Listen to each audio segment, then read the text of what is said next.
Welcome to I love literature. आज हम elegy पढ़ेंगे एम.एच. इब्राहिम की बुक से। जितने भी फॉर्म्स ऑफ पोइट्री है उनमें से जो सबसे इजी फॉर्म है याद रखना वो एलिजी है। ये हम सबको मालूम है क्योंकि एलिजी का मतलब होता है एक सैड पोयम जिसमें पोएट किसी की डेथ पे लेमेंट करता है, विलाप करता है। It's actually mourning of the poet in the poem. So ये सब हमें मालूम है। बट अगर हम इसे एम.एच. इब्राहिम की बुक से पढ़ें तो it will help us in our exam because we will come to know things in more detail. Now let's look at its past, its origin.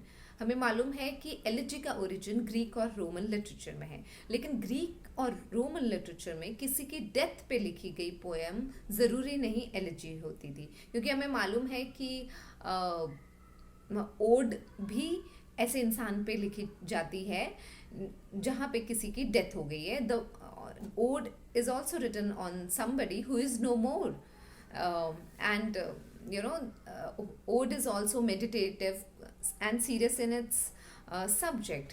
तो फिर एलिजी और ओड में कैसे फ़र्क है, ये कैसे पता चलता था ग्रीक और रोमन लिटरेचर में? तो जो सबसे इम्पॉर्टेंट पॉइंट है वो ये कि ग्रीक एंड रोमन लिटरेचर में सबसे पहली बात, एलिजी किसी की डेथ पे भी हो सकती थी, अनरिक्विटेड लव पे भी हो सकती थी, किसी भी पब्लिक इवेंट पे हो सकती थी जो कि हम रिग्रेट करते हैं। बट इसे पहचानने का तरीका कि ये एलिजी है या नहीं है वो उसके मीटर से होता था, because elegies were written in hexameter and pentameter. How? एक लाइन हेक्सामीटर में होती थी और एक लाइन पेंटामीटर में होती थी। अगर इस पैटर्न में, इस मीटर में कोई पोएम लिखी है तो वो एलिजी होती थी। अब ये चीज़ रेनेसांस तक लोगों को इंग्लैंड में समझ में नहीं आई। पीपल इन इंग्लैंड थॉट कि कोई भी चीज़ जिस पे रिफ्लेक्टिव मूड है, जो कि रिफ्लेक्टिव मूड में लिखी गई है, वो एक एलिजी है। But that was not true. People actually realised that elegy is a sad poem in the 17th century, which we also know in fact today. That's what is written in M.H. Ibrahim's book कि 17th century में जो आज हमें elegy का मतलब मालूम है वो एक्चुअली पीपल ने रियलाइज किया इन 17th century। अगर हम कुछ एलिजीज को देखें, इंग्लिश लिटरेचर में कुछ एलिजीज को देखें चौसर के टाइम से, तो Chaucer wrote the book of the duchess. अगर ये एग्जाम में पूछा जाता है, is book of the duchess an elegy? Yes it is, क्योंकि आपको मालूम है कि एलिजी एक सैड पोएम है, किसी की डेथ पे लिखी है, और चौसर ने डचेस पे ये पोएम लिखी है जिनकी डेथ हो गई थी। अगर आप कुछ और, which is a dream allegory also, अगर आप कुछ और एलिजीज देखें तो हमें मालूम है कि Tennyson has written In Memoriam on the death of his friend Arthur Henry Hellman. Then we know that Auden, W.H. Auden wrote in memory of W.B. Yeats. Then we know there were other elegies also, meditative in its nature, meditative on mortality. For an example, Thomas Gray's elegy written in a country churchyard. Then we also have Duno elegies written by German writer, German poet Rainer Maria Rilke. Now this is important because it is given in M.H. Ibrahim's book. हमें पढ़नी है इसे UGC net के लिए भी, तो आपको याद होना चाहिए कि एक जर्मन पोएट ने ड्यूनो एलिजीज किससे लिखी है, जिसे कि एक जर्मन पोएट ने लिखी है। Now coming to a subtype of elegy which is a pastoral elegy. Elegy basically two types की होती है, एक personal elegy होती है, एक pastoral elegy होती है। Now this term pastoral elegy is very interesting because so many famous poems were written under this subtype pastoral elegy. अब पेस्टोरल एलिजी के लिए हम मिल्टन को तो जानते हैं, मिल्टन की लिसिडस को। अब हम देखते हैं पेस्टोरल एलिजी क्या होती है। इसमें पोएट एक पोएम लिखता है, उस पोएम में भी वो एक पोएट क्रिएट करता है एज शेपर्ड, और उसकी डेथ हो जाती है। I hope it is clear.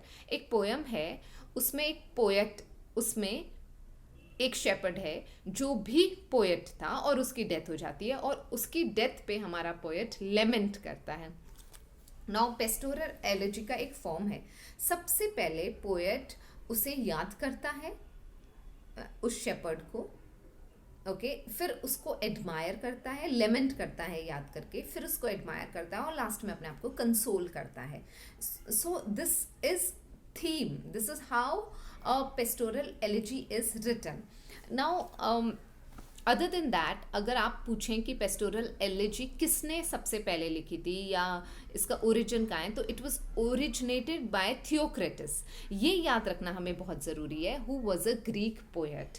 This question can be asked in NET exam कि एरिस्टोटल की पेस्टोरल एलिजी को किसने लिखा था. तो it was written by Theocritus first, और उसके बाद इसको जो वाइडली यूज़ किया, that was used by Roman poet Virgil.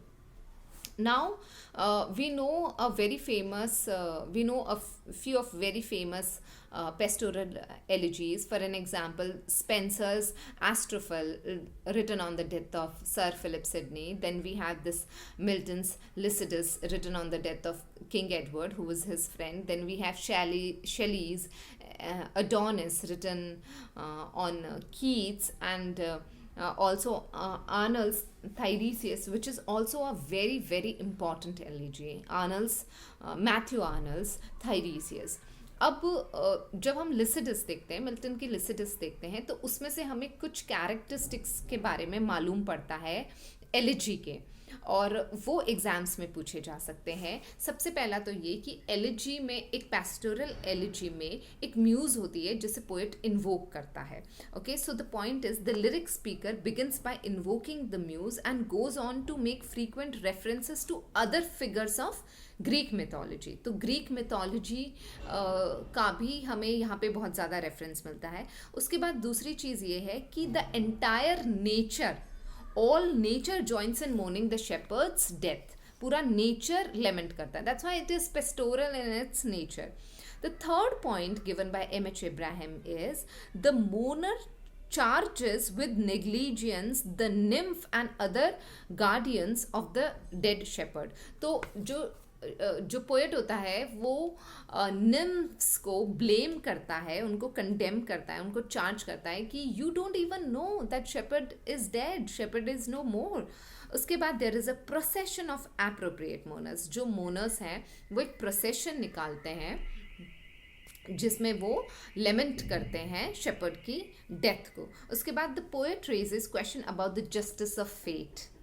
इस जो जस्टिस ऑफ फेट है उसके बारे में क्वेश्चन करता है, और corrupt condition of his own time के बारे में बात करता है. Then post renaissance elegies often include an elaborate passage in which appropriate flowers are brought on deck.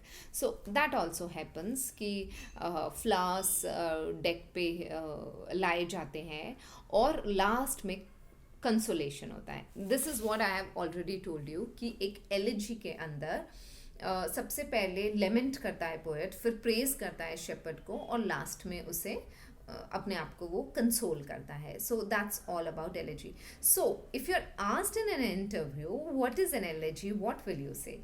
First, you have to tell that elegy is a sad and lamentable poem.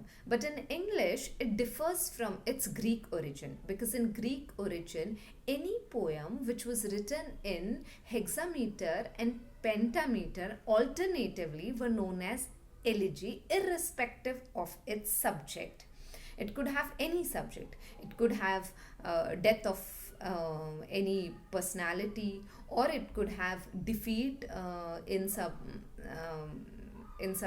public event, or it could have theme of unrequited love. So any of these themes, any of these things were the themes of an elegy. But in England, in English literature, elegy is actually a sad poem which laments the death of a person.